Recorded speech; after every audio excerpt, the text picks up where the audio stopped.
Hi everyone, good morning. My name is Menachem Creditor. It's my honor to serve as Scholar in Residence for UJ Federation of New York. We come to you every weekday morning at 9 o'clock with a little bit of Torah, a little bit of music, some blessing, and a really wonderful sense of community. So it is my delight to welcome you all here.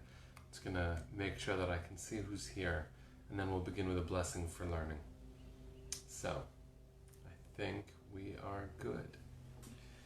If you are unfamiliar with the language of the blessing, I am glad to share it. It is la'asok b'divrei Torah, to be busy with words of Torah, and the melody was written by Rabbi David Paskin in Florida, a very dear friend. It's good to see everybody. Oh, who knew, really, that within a minute, 49 of us would be together, having a good morning together. Hi Dale, hi Stacy, Phyllis. Let's get going with a blessing.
So good morning everyone.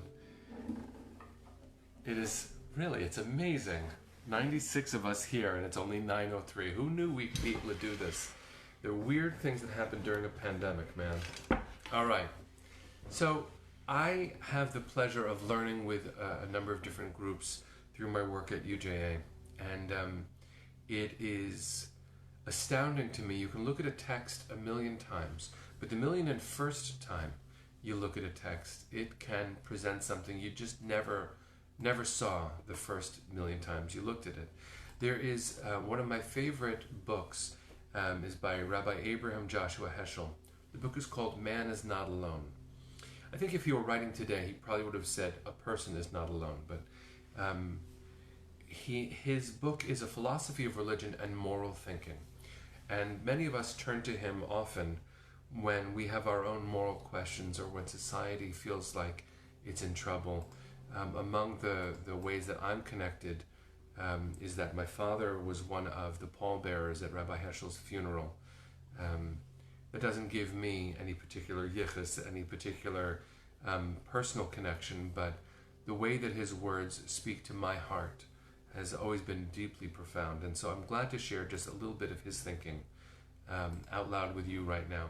This is from the book Man is Not Alone.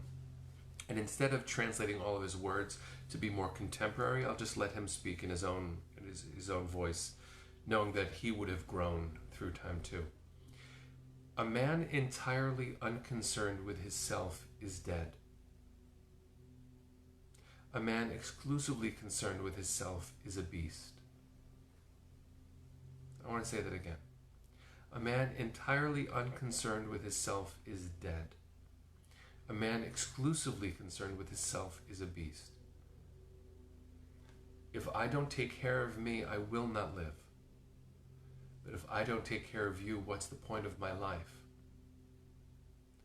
This is one of those moments where no matter where you are in the world, and I'm situated in America in this current moment, the question of the needs of someone else is an enormously important one.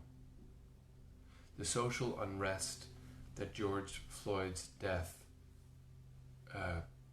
exploded into the world occurred during the middle of a pandemic that exacerbated inequalities that have always been here. Who we deem essential has been a new kind of conversation. Essential workers. Well, essential workers typically means those who can't work from home. So even though it is a praiseworthy way that we're using the word essential, recognize that it has a double meaning. And the question of how their needs speak to me, how our needs speak to each other, what we are willing to do for someone else. If I don't take care of me, I won't live. But if I don't take care of you, what is life? Abraham Joshua Heschel had such beautiful ways of saying things. I want to read you just the end of, if you happen to have the book, it's on page 139. I don't know, maybe you want to get the book now. It's really worth it.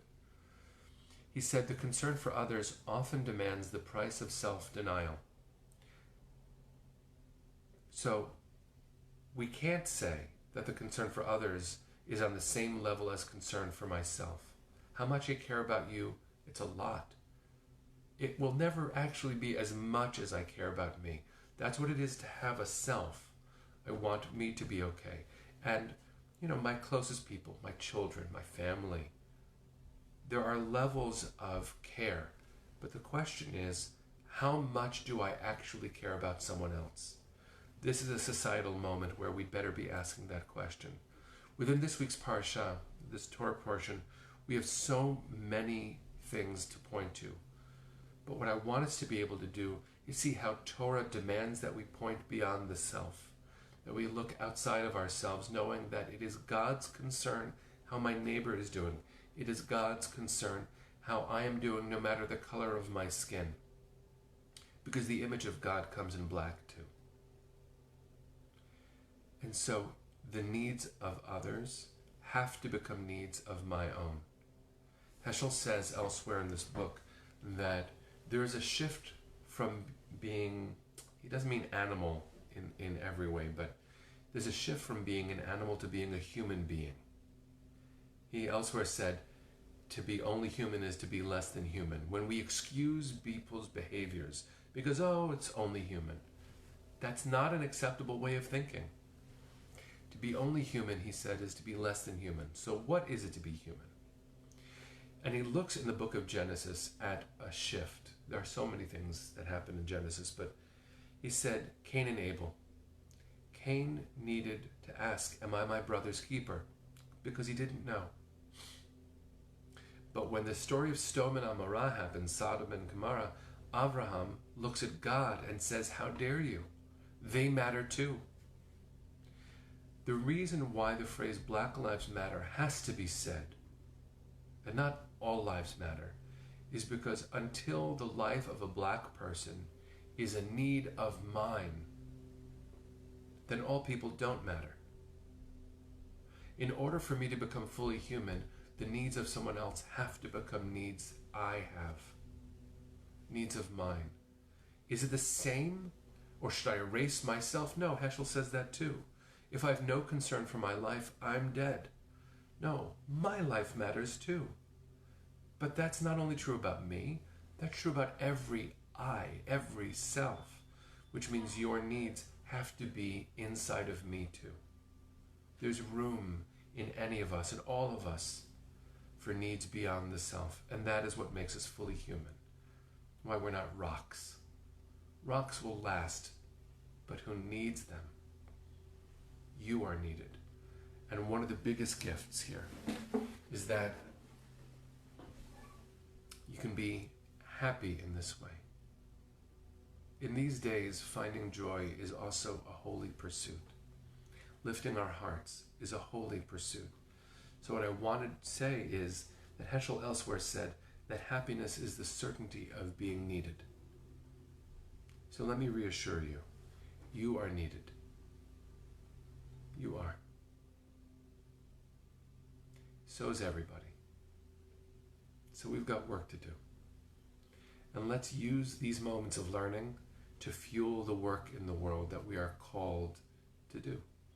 As UJA, I cannot tell you how proud I am to see our work for racial justice, to make meaning, to share Torah, to take care of the most vulnerable people in society. This animates so much, first of all, of my heart, but of my colleagues, of our supporters. And the work is far from done. So let's use these moments of pause to strengthen a renewed commitment to justice and to goodness and to fairness and to being fully human in the world in the best of ways. Let's sing our way into the day.